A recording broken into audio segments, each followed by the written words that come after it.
Hello everyone. In this video our goal is to first write this expression using sines and cosines and then see if we can simplify it so that no quotients remain.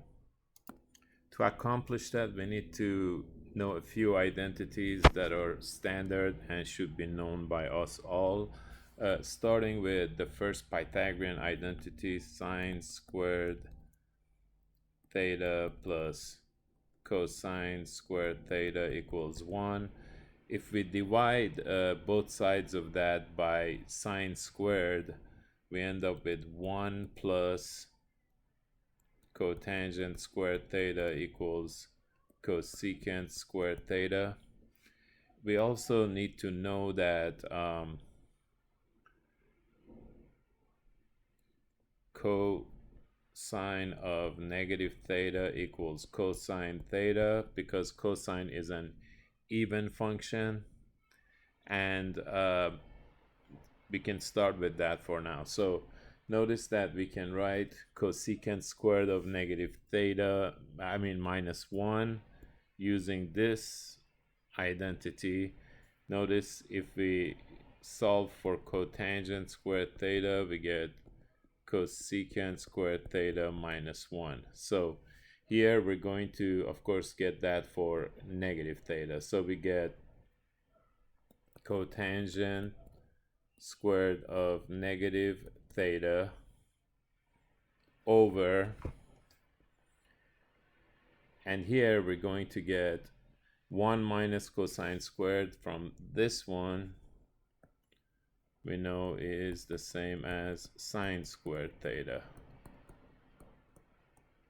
And of course here once again we get that for negative theta.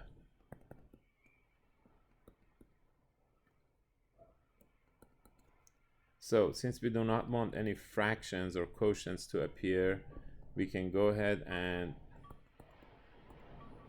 bring the sine squared to the top, and it turns into cosecant squared of negative theta. Now we know that all trigonometric functions are odd except for cosine and secant. So in other words, just like we said cosine of negative theta is cosine theta, the same is true for secant of negative theta. That's also going to be the same as secant of theta, but for sine, cosecant, tangent, and cotangent, for all four of those, the sign of the opposite is the opposite of the sine. The cosecant of the opposite is the opposite of the cosecant of the angle. Tangent of the opposite is the opposite of the tangent. And cotangent of negative theta is also the opposite of the cotangent of theta. So basically, we notice that cotangent of negative theta can be written as negative cotangent of theta, but then it's going to get squared.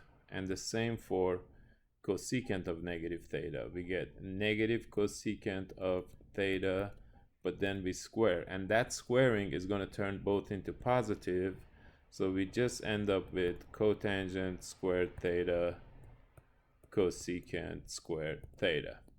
And there we have accomplished the goal that we were trying to accomplish. So be safe until our next video.